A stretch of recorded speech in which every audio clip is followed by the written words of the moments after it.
Hello guys, welcome back to doctor dental smile changes the mood. So guys, आज हम इस video में BDS survival hacks के बारे में जानने वाले हैं। काफ़ी सारा वीडियोस आएगा, बहुत सारे एपिसोड्स आने वाले हैं बीडीएस सर्वाइवल हैक्स को लेके। सो आज का जो हमारा वीडियो रहेगा वो सिर्फ बीडीएस ज्वाइन करने के बाद पहला मंथ कैसे आपका जाने वाला है एंड मेरा पहला मंथ कैसे गया था, क्या क्या प्रॉब्लम मैंने फेस किया था एंड क्या उसका सल्यूशन है, ये सारे चीज़ों के बारे में आज हम इस वीडियो में बात करने वाले हैं। So watch the video till last and don't forget to like, share and subscribe the channel and also click on the bell icon to get the notifications fast.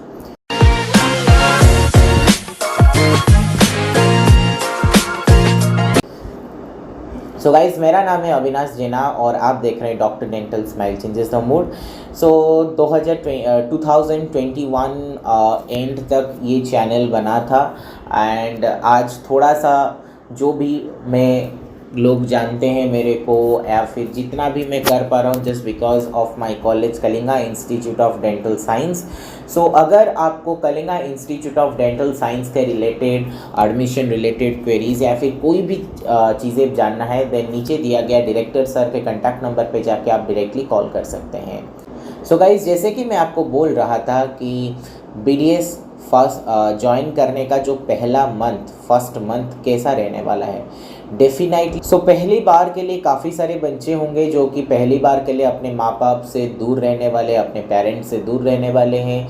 काफ़ी सारे बच्चे होंगे जो कि आलेन हो गया या फिर आकाश इंस्टीट्यूट हो गया, बाहर जाके तैयारी कर रहे होंगे कोटा में जाके। सो उनके पास एक्सपोजर होगा ऑलरेडी हॉस्टल लाइफ कैसा होता है। बट ये जो प्रोफेशनल कॉलेज का हॉस्टल लाइफ होता है थोड़ा सा अलग होता है, थोड़ा सा चीज़ें बदल जाता है। सो मैंने तो ड्रॉप लिया नहीं था, जैसे कि मैं बार बार मेरे वीडियो में ऑलरेडी बोल चुका हूँ। सो मेरा पहला टाइम के लिए मैंने इस हॉस्टल लाइफ मेरा लाइफ का पहला बार था। So I remember the first day, काफ़ी मेरे को डर लगा था क्योंकि पहली बार के लिए मम्मी पापा से दूर रह रहा हूँ। मेरे को पूरा रात भर नींद भी नहीं आया था। आई रिमेंबर मेरा रूममेट वॉज लाइक यार तू सो जा क्या इतना। तो आई वॉज लाइक कि रात 4:30-5 बजे तक सुबह का मैं फ़ैन को देख रहा था। मेरे को बिल्कुल नींद नहीं आ रहा था। मैं इतना अनकंफर्टेबल था कि मैं जीन्स और एक फुल शर्ट पहन के सो रहा था। So I was that much uncomfortable at that time. So ऐसा था। फिर अगला दिन अचानक से पता चला कि कॉलेज छुट्टी हो गया है, इलेक्शन का टाइम था कुछ, सो इसीलिए स्कूल छुट्टी हो गया, कॉलेज छुट्टी हो गया। So I was like too much happy and मेरा था कि मैं घर जाऊंगा, खाना खाऊंगा, मम्मी के पास एकदम सोना है 2-3 घंटा, फिर जाके आना है। एंड ट्रस्ट मी, वो दिन के बाद आज तक मैं उस दिन को और उतना याद नहीं कर रहा हूँ। शायद वो मेरा लास्ट बेस्ट पार्ट था। मैं मेरे मम्मी के साथ काफ़ी अच्छे से रेस्ट लिया था। फिर आज तक मेरे को वो होम सिकनेस और वो चीज़ें और मेरे को महसूस नहीं हो रहा है। डेफिनेटली घर होता है, मम्मी पापा होते हैं। सो कहीं ना कहीं आपको कभी कभी आप इतना फ्रस्ट्रेट हो जाएंगे कि आपको लगेगा नहीं सब कुछ छोड़ छाड़ के घर चला जाता हूँ। फिर थोड़ा सा फ्रेश होने के बाद आपको लगेगा नहीं चलो अभी बहुत रिलैक्स हो गया, फिर से रिटर्न करना है। सो ये एक बात है। सो पहला मंथ ऐसा नहीं है कि आने के बाद, मैं आपको बता दे रहा हूँ, आने के बाद आपके पास प्रॉपर 4 मंथ्स रहेगा आपके फर्स्ट इंटरनल का एग्ज़ाम के लिए। सो पहला मंथ जो है बुक वगैरह से दूर रहिए, थोड़ा सा बुक को बाजू में रखना है, अपना कैंपस को थोड़ा सा एक्सप्लोर कीजिए, क्या है डेंटिस्ट्री में, क्या क्या डिपार्टमेंट है, ये एक्चुअली बहुत काम आएगा डेफिनेटली।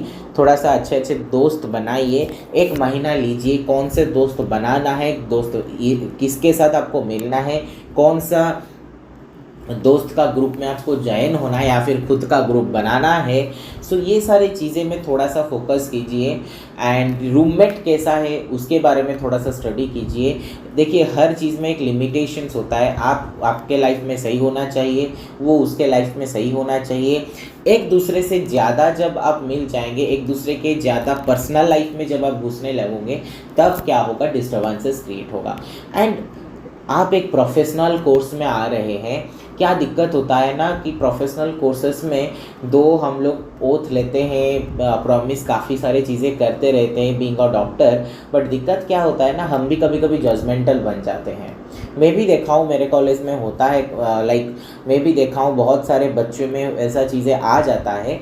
सो चीज़ें क्या बेसिकली होता है कि आप कैडावर जब देखेंगे, आप कैडावर जब देखेंगे फर्स्ट ईयर में कैडावरिक ओथ जब लेंगे, वहाँ पे जो कैडावर देखेंगे वो प्योरली नेकेड होगा, वो प्योरली नेकेड होगा। हो सकता है कि वो एक लाइक मेल कैडावर हो या फिर female cadaver, but it will be purely naked.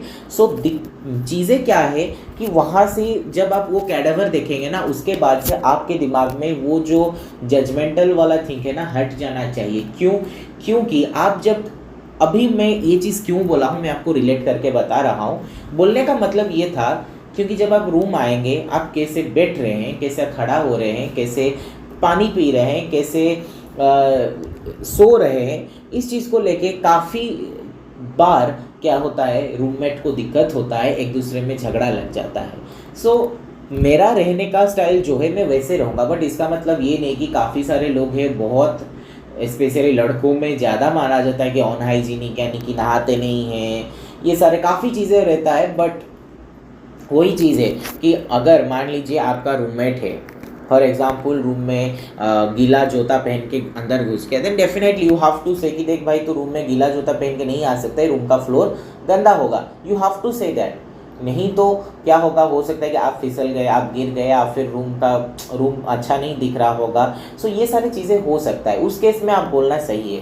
But कोई कैसे बैठ रहा है, वो कैसे पढ़ रहा है, वो कैसे खाना खाएगा, वैसे गार्डियन नहीं बनना है किसी का, ठीक है। आप अपना देखिए, आप अपने लाइफ में मस्त रहिए, मेक श्योर दैट कि आप ऐसे बिहेवियर दिखाए अपने रूममेट के साथ, ताकि क्या होगा कि वो आपका बेस्ट फ्रेंड बन जाए। आप उसका गार्डियन मत बनिए, वो आपका गार्डियन नहीं बनना चाहिए। हाँ, सलाह देना चाहिए, सजेशन लेना चाहिए, अच्छी चीज़ों के बारे में डिस्कशन करना चाहिए, बट एक दूसरे के काम में टांग नहीं अड़ाना है। और दूसरी बात, जैसे मैं बोला, किसी को जजमेंटल नहीं होना है। आप अपने लाइफ में मस्त रहिए, वो कैसे उठेगा, कैसे बैठेगा, वो कैसे पढ़ेगा, वो लिख के पढ़ेगा, वो नोट्स बना के पढ़ेगा, वो बुक से पढ़ेगा, वो बुक में लिख के पढ़ेगा, ये सारी चीज़ों में आपको जजमेंटल नहीं बनना है। ये एक बात है। दूसरा बात, जो मैं मैक्सिमम बच्चे जब मेरे को फ़ोन करते हैं, सर अभी तो BDS ज्वाइन कर लिया, आज फर्स्ट डे है सर, क्या करूं, क्या पढ़ना है, कैसे पढ़ना है। मैं फिर बोलता हूँ कि देखो अभी फर्स्ट डे है, पढ़ने के ऊपर ज़्यादा फोकस करने से बेहतर होगा कि पहले देख लो तुम्हारे आसपास के लोग कैसे हैं, थोड़ा सा सराउंडिंग को समझो क्या है, फिर एक माहौल समझो क्या माहौल है तुम्हारा सराउंडिंग्स में, तुम्हारा रूममेट तुमको लेके क्या सोच रहा है। सो ये सारे चीज़ों के बारे में सोचो। उसके बाद या फिर सेम थॉट वाले लोगों, फॉर एग्जांपल मैं जैसे सोच रहा हूँ, मेरे दोस्त लोग अगर वैसे सोच रहे होंगे, सो फॉर एग्जांपल मैं जिस तरह से सोच रहा हूँ, अगर मेरे को उस जैसे दोस्त मिल गए, सो डेफिनेटली मेरा जो दोस्त लोग होंगे मेरे को ज़्यादा कंफर्टेबल लगेगा उसी ग्रुप में, राइट। सो उस तरह से आपको दोस्त लोगों को ढूंढना पड़ेगा। बिकॉज क्यों दोस्त लोगों को ढूंढना पड़ेगा मैं ये बोल रहा हूँ, बिकॉज क्या होता है, ये जो प्रोफेशनल कॉलेज में ये सेल्फ स्टडी उतना काम नहीं आता है जितना ग्रुप स्टडी काम आता है, ठीक है। सो कोशिश कीजिए हर समय ग्रुप स्टडी करने के लिए। आप जो पढ़ रहे हैं दूसरों को पढ़ाइए, दूसरे लोग जो पढ़ रहे हैं वो आपको पढ़ाएंगे। सो ये एक अच्छा तरीका होता है पढ़ने के लिए। सो इसको फॉलो करना काफ़ी अच्छा रहेगा। सो पहला मंथ लीजिए, एक दूसरे को समझिए। हॉस्टल में रहने का तरीका, सुबह फॉर एग्जांपल 9 बजे कॉलेज है, सो आपका रूममेट मान लीजिए 8 बजे उठेगा, 8 बजे उसको मान लीजिए 40 मिनट्स लगेगा वॉशरूम का काम, जो भी सुबह फ्रेश होने के लिए 40 मिनट्स लग रहा है, नहाना है, फ्रेश होना है, ब्रश करना है, काफ़ी सारी चीज़ें हैं। सो 40 मिनट्स मान लीजिए लग रहा है। सो फिर 8:40 को अगर आप वॉशरूम जाएंगे then definitely you are going to be late for your college. So इसीलिए आप ऐसा कर लेना चाहिए कि फॉर एग्जांपल देख, तू 8 बजे उठ, मैं 7 बजे उठ जाता हूँ, मैं 7 से 8 बजे तक सब खत्म कर लूँगा, तो 8 से तेरा जो काम है ख़त्म कर लेना। ये एक हो सकता है। नहीं तो कभी कभी अल्टरनेट कर दीजिए, मान लीजिए आप आज 7 बजे उठे, वो कल 7 बजे उठेगा, आप आज 8 बजे उठे, वो कल 8 बजे उठेगा। सो ऐसे करके ऑल्टरनेटिव्स ढूंढ लीजिए। ऐसा नहीं कि आप हर दिन 7 बजे उठ रहे हैं। हो सकता है कि पिछले दिन आपका सोते लेट हो गया, कुछ असाइनमेंट वर्क्स, कुछ पढ़ाई के वजह से हो सकता है कि आपका लेट हो गया। ये हो गया एक। फिर आने के बाद 5 बजे आप आ रहे हैं, मान लीजिए आपको रेस्ट लेना है, make sure that you are having study lamp आपके पास होना चाहिए। क्यों, हो सकता है कॉलेज से आने के बाद आपका रूममेट को रेस्ट लेना हो, बट आपको हो सकता है कि पढ़ना है। सो उस केस में आपके पास स्टडी लैम्प डेफिनेटली होना चाहिए, क्योंकि आपके रूममेट को दिक्कत हो सकता है कि रूम का लाइट क्यों जल रहा है। सो इसीलिए आपके पास स्टडी लैम्प भी होना चाहिए। सेकेंड चीज़, अगेन सेम चीज़ मैं रिपीट करूँगा, रात को सोने के लिए मान लीजिए आपका रूममेट को 12 बजे सोना है और आपको 2 बजे सोना है। सो उसको लेके झगड़ा नहीं करना है कि तू क्यों जल्दी सो रहा है, या फिर वो बोलेगा तू लाइट ऑफ कर। डेफिनेटली तेरे को भी पढ़ना है, तेरे रूममेट को भी पढ़ना है। सो इसीलिए आपके पास स्टडी लैम्प होगा तो ये सारी चीज़ें काफ़ी ईजी हो जाने वाला है। फिर आता है कि ये पूरा आपको 1 महीना लेना पड़ेगा ये सारी चीज़ें समझने के लिए, पूरा 1 महीना। उसके साथ side by side BDS first year में क्या बुक्स है, क्या सिलेबस है, क्या क्या सब्जेक्ट्स पढ़ना है, कैसे पढ़ना है, पूरा 1 महीना लेके अपना स्ट्रैटेजी बनाना चाहिए। प्रॉपर एक स्ट्रैटेजी बनाइए 1 महीने में क्या क्या पढ़ना है, लाइक 1 महीने में क्या क्या सब्जेक्ट्स, कौन सा बुक फॉलो करना है। जैसे ह्यूमन एनाटॉमी के लिए BD चौरासिया, फिर आपका फिजियोलॉजी के लिए शंभुलिंगम, बायोकेमिस्ट्री के लिए Satyanarayana and S Jambalkar, and dental anatomy के लिए आपका व्हीलर्स, एंड ओरल हिस्टोलॉजी के लिए आपका हो गया ऑर्बन्स। सो ये सारे मेन इंपॉर्टेंट बुक है, इसको ही पढ़ना है। सो पहले बुक्स के बारे में देखिए क्या क्या टॉपिक्स है, देखिए DCI का वेबसाइट जाके आप उसका जो सिलेबस है उसको डाउनलोड कीजिए, देखिए क्या क्या सिलेबस है। थोड़ा सा खुद को डेंटिस्ट्री का माहौल में लाइए पहले, फिर जाके पढ़ना 1 महीने के बाद शुरू कीजिए। क्यों मैं बोल रहा हूँ, क्योंकि पहले कोप करना सीख जाएंगे ना, ये 1 महीना काफ़ी इंपॉर्टेंट रहेगा। आप पहले कोप कर लेंगे, आपके सराउंडिंग को समझ लेंगे, आप आपके दोस्त लोगों को समझ लेंगे, आप कहाँ पे क्लास हो रहा है, कौन सा फैकल्टी ले रहे हैं, ये 100% 1 महीना लगेगा। सो ये 1 महीने में अगर आप ये सारे चीज़ें सीख लिए, आपका जो प्रॉपर टाइम टेबल आप फॉलो कर लिए, आप इतने बजे उठ रहे हैं, इतने बजे सो रहे हैं, इतने बजे खा रहे हैं, ये सारी चीज़ अगर हो गया देन डेफिनेटली उसके बाद का जो लाइफ रहेगा, ये फर्स्ट मंथ के बाद वाला जो लाइफ रहेगा काफ़ी इजी रहने वाला है। So guys, thank you for watching this video and don't forget to like, share and subscribe the channel and also click on the bell icon to get the notifications fast.